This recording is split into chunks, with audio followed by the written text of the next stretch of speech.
Okay. Alright, we are finally live on Twitch and YouTube.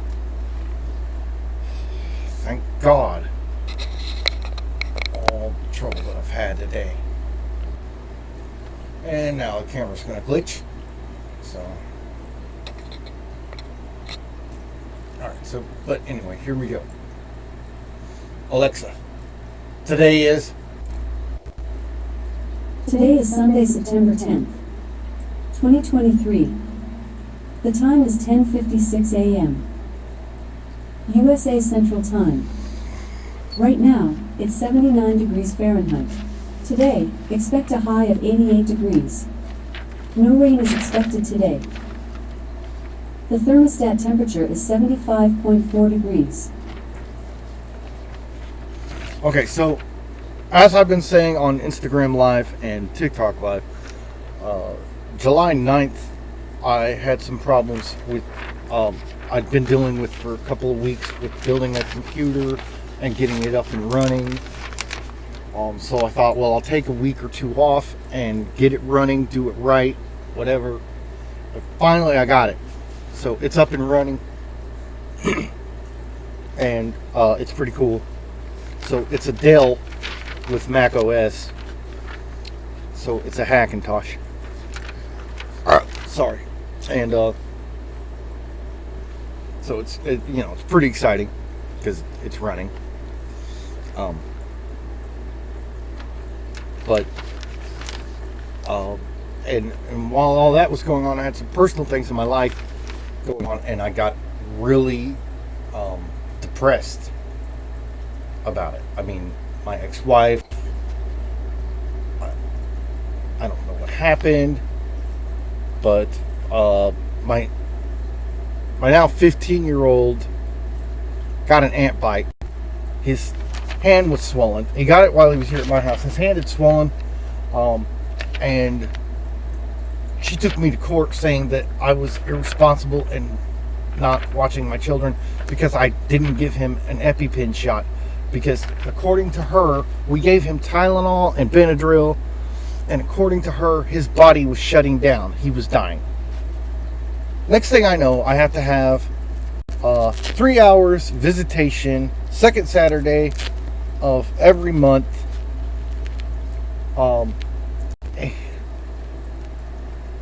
And the court appointed my mom the supervisor.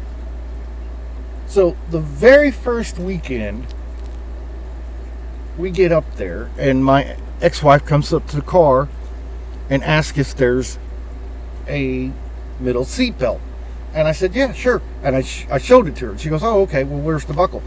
And as I'm picking the buckle up and say, it's right here, I don't know if you can see it over, my mom grabs the seat belt and yells, it's right here, you bitch!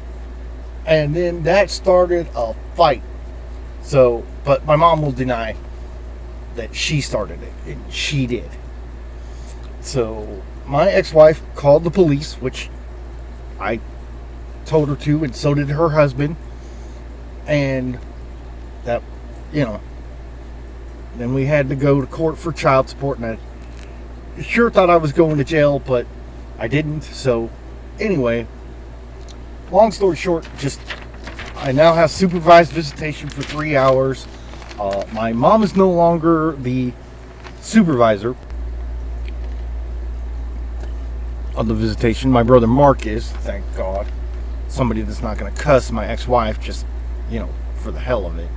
But my mom, the whole way up there, was telling me, if she says one word, that's one word, I'm just... And I was like, no, you're not. No, you're not. So I knew...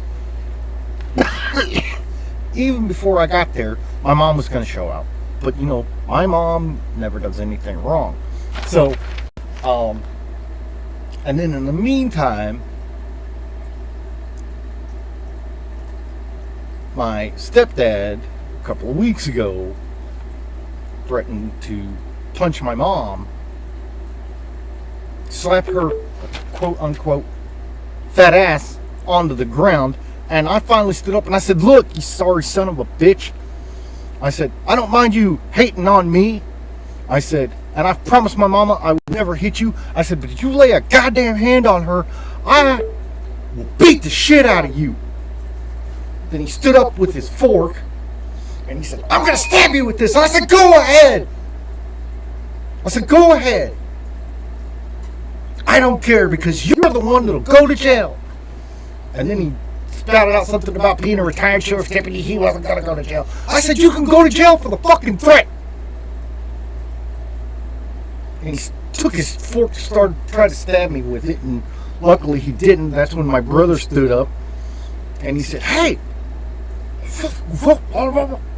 And then, of course, my stepdad ain't got no teeth, so he spouted out something else at Mark. And it was like, next thing I know, the police are come, and my mom's telling me to stay inside. She don't want me talking to the police. I'm like, he tried to stab me, not you. So, and I knew her. She wasn't even going to mention the fact that he tried and threatened. So I'm like, yeah. I told her, I said, and she told me, I'm going to go out there. I'm going to make you move out. And I was like, you can't do that. I don't live in your house. And my brother was like, sit down, John. And I was like, I have a right. He threatened to stab me. He tried to stab me. So, anyway, I wrote this. I've got about 4 minutes to read it. The profound impact of depression on an individual. Depression is a complex mental health condition that affects millions of people worldwide. This essay explores the multifaceted effects of depression on an individual, focusing on three key aspects: emotional well-being, physical health, social interaction. Emotional well-being. The foremost impact of depression is on an individual's emotional well-being. Those experiencing depression often grapple with persistent feelings of sadness, hopelessness, and emptiness.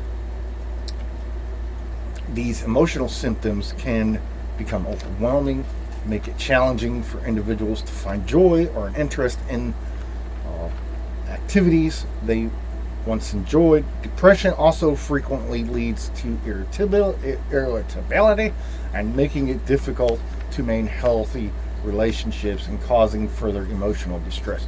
Physical health.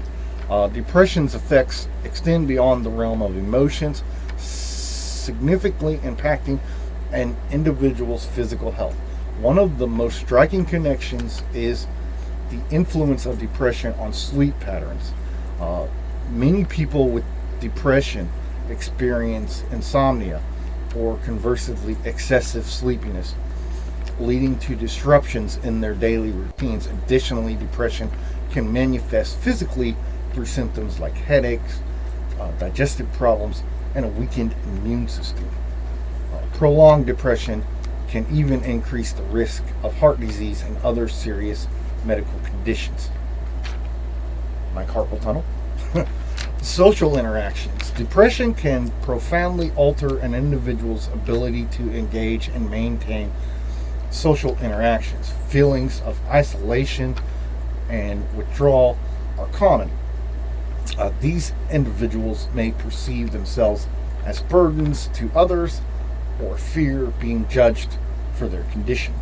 Social anxiety often coexist with depression, making it even more challenging for individuals to participate in social activities or seek support from friends and family.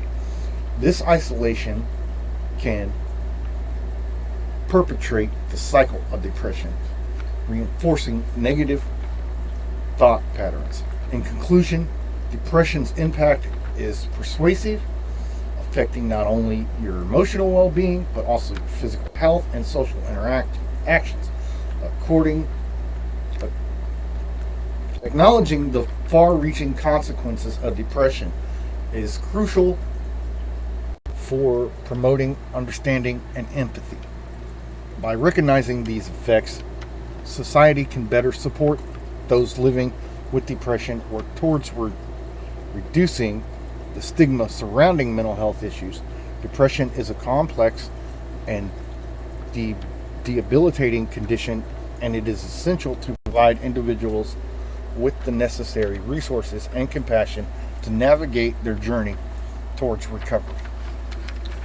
All right, well, with that, Yeshua loves you. Hallelujah.